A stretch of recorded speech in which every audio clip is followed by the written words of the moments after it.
nous devons apprendre, grâce à lui, chacun de nous, la puissance inépuisable de ce que c'est que le Kaddish. Qu'est-ce que le Kaddish?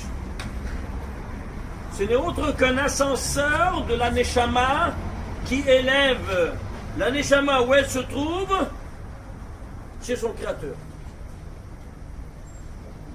Comment ça fonctionne? On est ici maintenant pour l'expliquer. Nous savons très bien, vous savez qu'il venait, chaque fois qu'il était au Kotel, il venait chez nous prier dans notre minyan, et puis tout de suite on montait chez moi, parce que je donne un cours chaque matin après le Netz, à ceux qui sont au présent. Et lui, il était ponctuel avec tous dans ce shiur. Et donc, vous savez, comme j'habite en face du Kotel, et même en face, tout ça, où maintenant il se trouve, de ma fenêtre, je vois exactement où il se trouve. Je vais vous imaginer.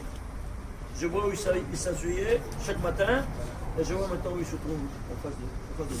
J'ouvre la fenêtre et je vois ça. Ça ne me laisse pas insensible. Bon, alors, le Kaddish, on disait que c'était un ascenseur de l'Anshama. Comment il fonctionne? Le Créateur, il a plusieurs noms, comme vous savez. Un des noms que nous ne connaissons pas et que le Zohar nous explique, c'est quoi? Le Shem Embet. Le Shem Embet, c'est le nom divin avec lequel le monde matériel a été créé. D'où il ressort, nous dit le Rashbi, des 42 premières lettres de la Torah. En les permutant, tu arrives à décoder le nom divin de 42 lettres. Quel est-il? On ne peut pas le prononcer. Alors il est venu Rabbi Hanun ben Akane, un Tana, il a composé une prière en 42 mots et il les a mis en initiale de ces mots que nous disons chaque matin. Comme vous tous connaissez, Anna Beko Agedola Timinara Tetis. Il y a 42 mots.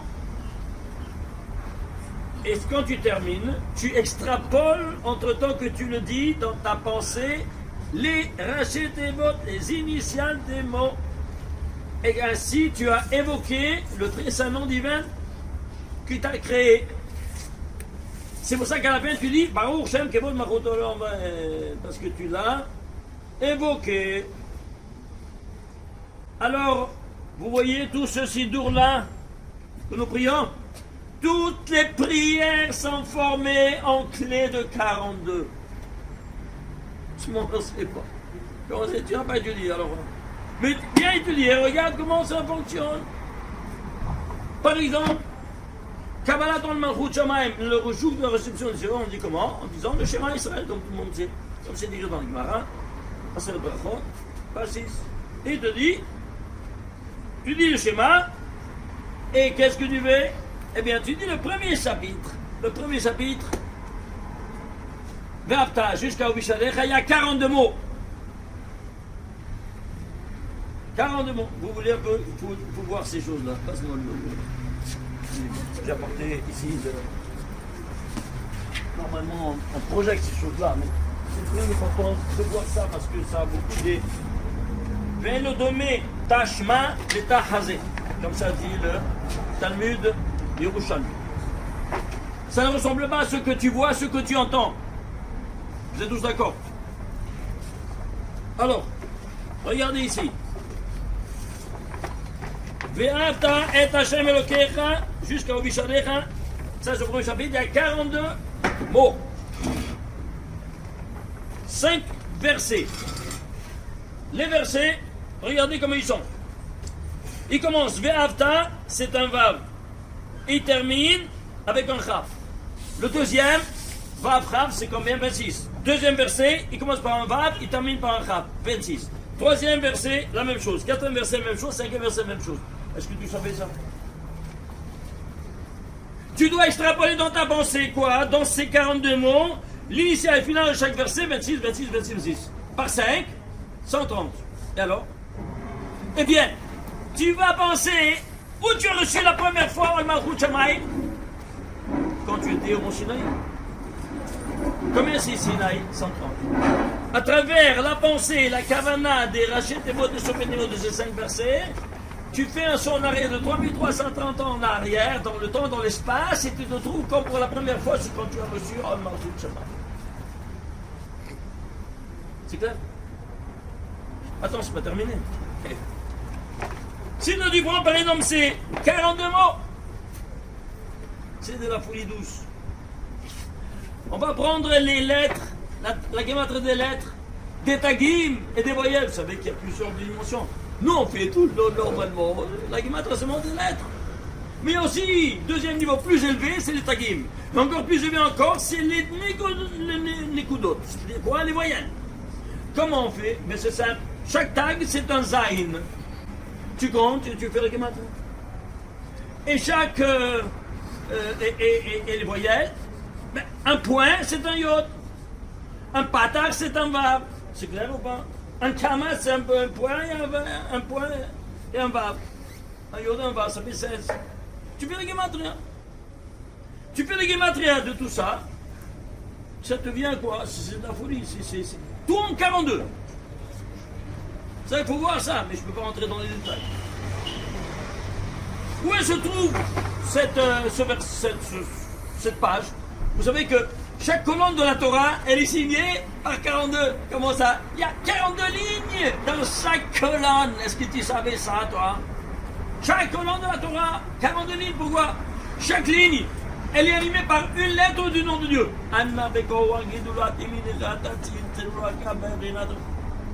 Signature, 42. Est-ce que tu savais ça? Alors, où se trouve ça? Tu sais ce que se trouve?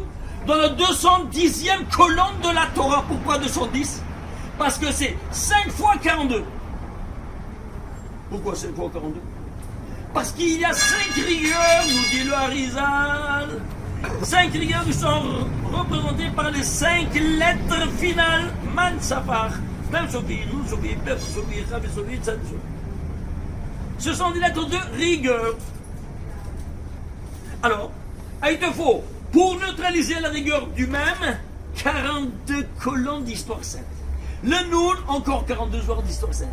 Le Sadi, le P, le 42, 5 fois 42, 210, tu arrives à la 212e colonne, tu as le 42, le chapitre en 42.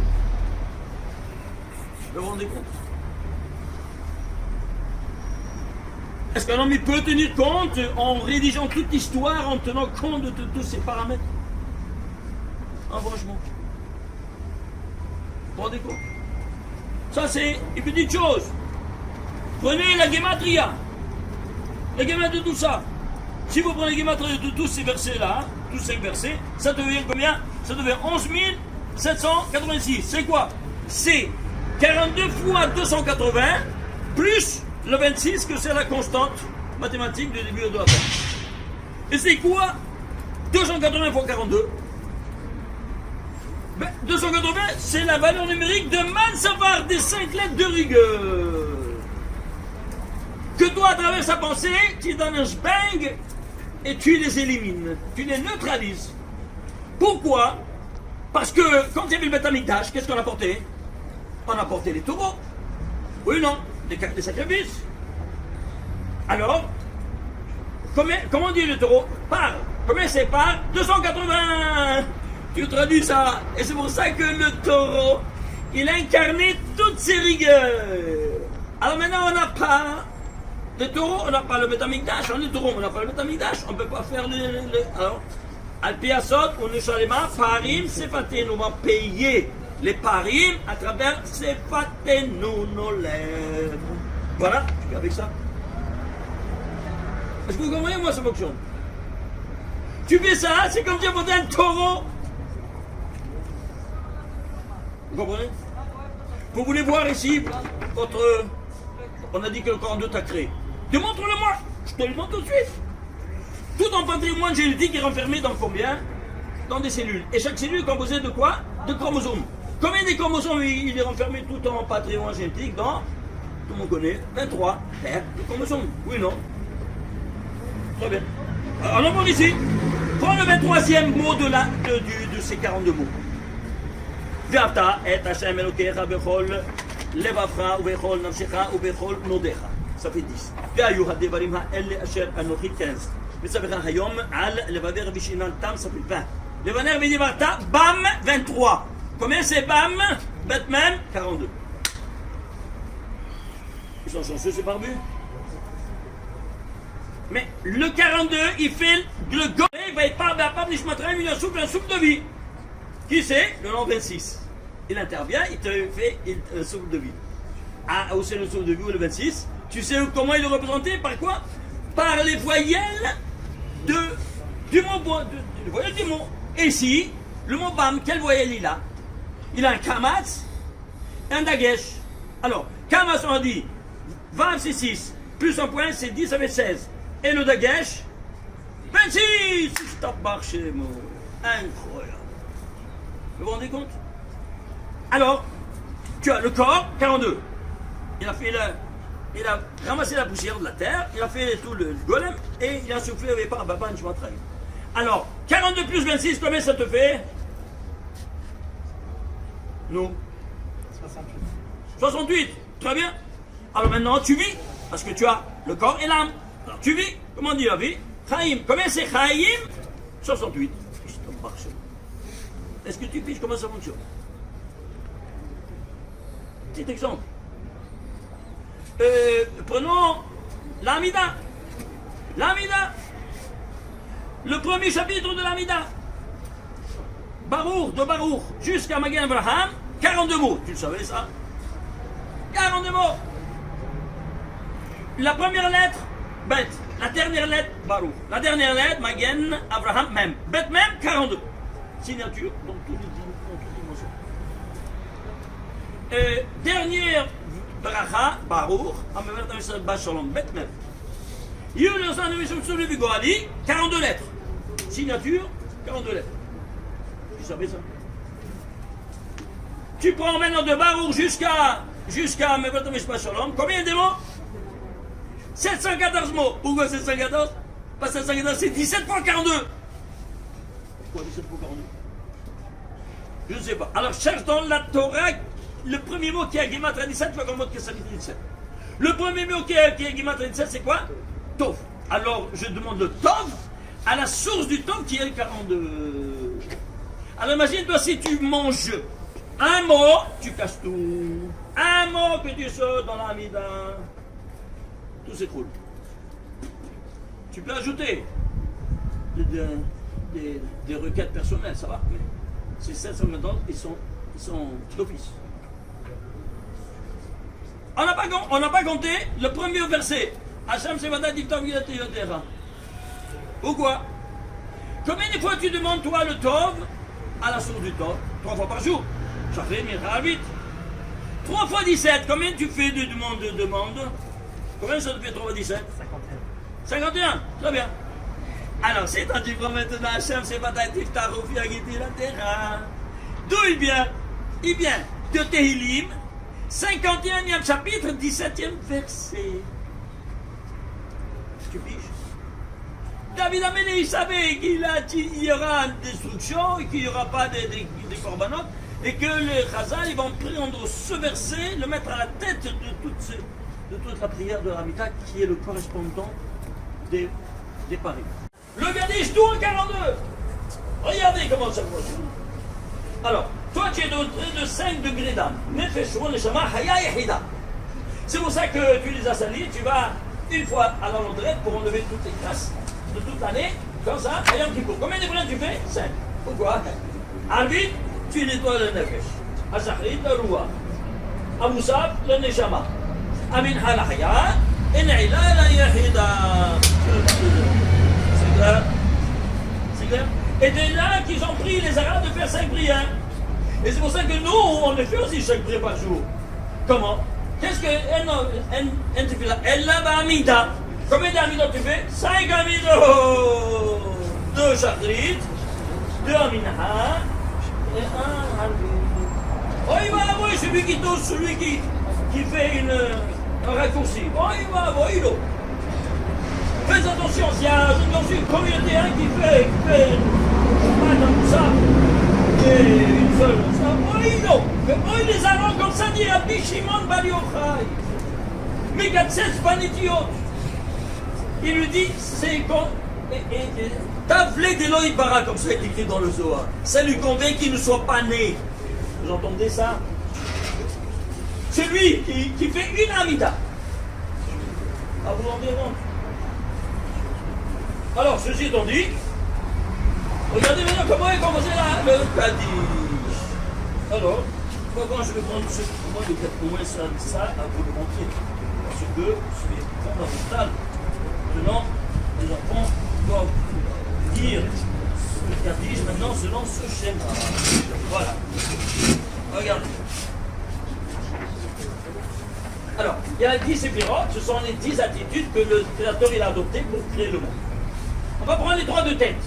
Et ça s'appelle Keter, Chochma, Bina. Alors, Keter, il est animé par les 4 éléments de Dieu. Yud, Kei, Vav, Kei. Quand tu descends, tu écris Yud, Kei, Vav, Kei en entier. C'est-à-dire, Yod, tu l'écris en détail. Yod, Vav, Dalet. He, He, Yod. Vav, Vav, Yod, Vav. He, Yod. Ces 4 lettres deviennent 10 lettres. Ici, mal et démalé. Tu descends, puis tu remplis. Alors, ces 3 lettres de Yod, ici c'est une lettre. Ici c'est 3 lettres, Yod, Vav, Dalet. Ici devient 9 lettres. Ici 9 lettres. Hey, Hey, Yod, 2, devient 5. Alors, 9 et 5, 14. Et 14, 10, 28. Alors, ici, tu as 4. Ici, tu as 10, tu as 28. 4 plus 10, 14, plus 28, 42. Sur ce schéma, tu m'entends René, où es-tu? Où est le René? Sur ce schéma, tu dois dire le Kaddish. Et de cette façon-là, tu élèves ton père. Tu entends ça? Alors comment tu vas faire? Tu dis, il y a 4 lettres ici, on commence, tu dis 4 mots. Il gadal, vi gadal, je mets là-bas, tu élèves quoi? Le roi, le nefesh. Ici, qu'est-ce que tu as? Tu passes à 10 à 10. 10, tu dois dire 10 mots. Ben Alma dit, 10, et tu élèves le roi. Deuxième degré. Ici, 28. Tu dois dire 28 mots sans arrêt. C'est bon, 28 mots sans interrompre. Vous comprenez? Ça fait 42. Et qu'est-ce que tu as fait? Tu as levé. Alors, 1, 2, 3. Maintenant, qu'est-ce que tu rentres? Tu rentres dans les détails. Qu'est-ce que tu rentres dans les détails? Eh bien, quand tu dis, Alma dit, tu penses dit, comment s'écrit dit? Dalet Yod. C'est Dalet 4. C'est 4. Et Yod, c'est 10. Et le 28, quand tu dis Yesh Mer Rabban Bechon, il y a 7 mots sont rédigés en 28 lettres. Tu penses 28 lettres. 14 plus 10 et 28 lettres, ça fait 42. Tu enlèves le 4e degré.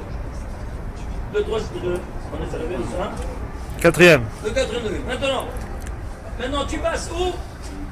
Tu passes maintenant à la réponse que tu donnes. Quand tu dis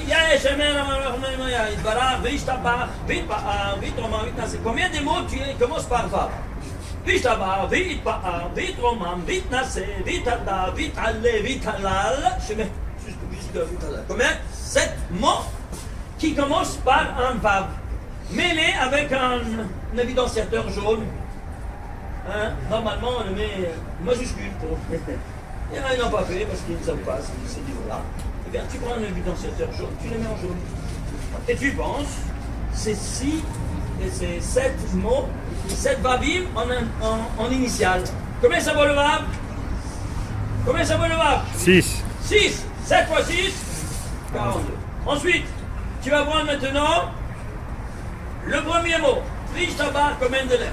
6. Vitbar, 6. Vitroma, 6. Vitase, 6. Vitada, Vitale, Vitala, tout 6 lettres. 6 fois 7, 40. Est-ce que vous voyez comment tout est écrit? de la en clé de 42, personne ne sait, pourtant n'étudie pas le sod. Et alors, c'est comme un perroquet. Est-ce que quand quelqu'un te donne la bracha, c'est du bracha. Mais si un perroquet, il dit, il a entendu que tu dis le est-ce que ça vaut ce que le perroquet il a dit comme ce que tu appelles à toi? Non. Est-ce que tu comprends maintenant comme quoi ça ressemble?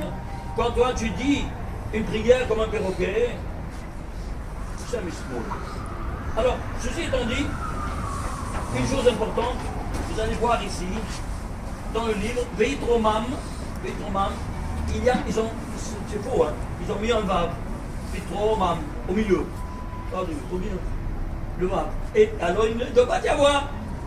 Eh bien, justement, ça te fait 43 lettres. Tu as cassé l'ascenseur. Tu dois prendre un Tipex et l'enlever. Comme ça, c'est écrit dans le Shah de Kavanot, du Harizal. C'est clair? Les Ashkenazim, ils n'ont pas eu ce sort-là. Alors, qu'est-ce qu'ils font? Ils te disent, ils ne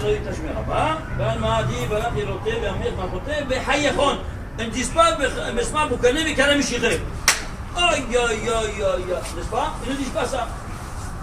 D'où, s'il faut, ils ne disent pas ça. Vous savez d'où? On ne sait pas, on n'a aucune source.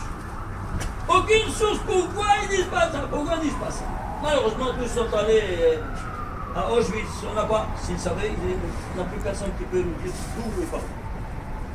Aucun écrit. À la fin, ils m'ont envoyé à faire des séminaires partout dans le monde. Ils m'ont envoyé aussi à Rome.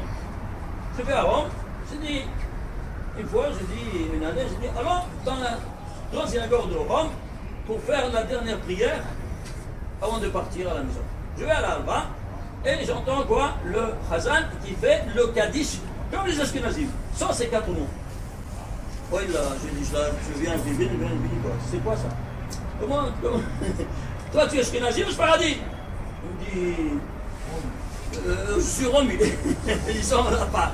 Oui, mais ça veut rien dire. Mais comment tu fais le Kaddish comme les Ashkenazim? Ah, il me dit, chut. Dis quoi? Il fait, avant de me répondre, il fait comme ça, 360 degrés, il voit que personne n'écoute. Je dis, de quoi tu as peur? Il me dit, tu sais pourquoi on ne dit pas? Je dis, je sais pas. Dis-moi. Il me dit, le pape nous a censuré le Kaddish. Quoi? Vous entendez ça? Le pape a censuré le Kaddish il y a quelques mille ans. Qu'est-ce qui s'est passé quoi? Toi tu dis, tu sais que la papauté, elle gouvernait toute l'Europe. N'est-ce pas? Et donc, il entendait que quoi? Que les Juifs, ils disent ces 4 mots, et ces 4 mots, qu'est-ce qu'ils disent? Parce que c'est-à-dire, tu vas faire venir le Mashiach, il va venir. Comment il est déjà venu? Et si toi tu dis, il doit venir. Alors tu es, Moled Malchut, tu es en train de faire la révolution dans mon royaume. Alors tout de suite, ils ont éliminé tous, ils ont fait le censure, eux-mêmes les Juifs ont fait la censure. Imaginez-vous ça. Les Juifs de Rome, ils ont fait aussi également. Et ça s'est passé de père en fils, et eux, ils sont pas allés à Auschwitz. Pourquoi? Parce que, vous savez qu'est-ce qui s'est passé? Il a dit le pape, tu marches mauvais, vas-y trop. Allez, tuez tous les Juifs. Mais seuls sont les Juifs, c'est les Juifs de Rome. Ils sont où ça? Ils sont protégés, ils sont sous ma protection. Pourquoi? Parce que c'est écrit dans leur prophétie, marchez-moi, n'est-ce pas, qui va retourner et vont lui venir embrasser les pieds. Alors, si ils tuent tout le monde, il n'y aura pas cette prophétie qui va se réaliser. Alors c'est pour ça les Juifs de Rome, c'est les Juifs du pape, on les appelle. Et eux, ils ont gardé ce secret de père en fils.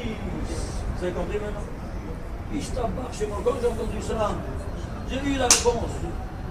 Alors je suis venu, je devais te dire, je dois le transmettre, je ne dois pas le regarder chez moi.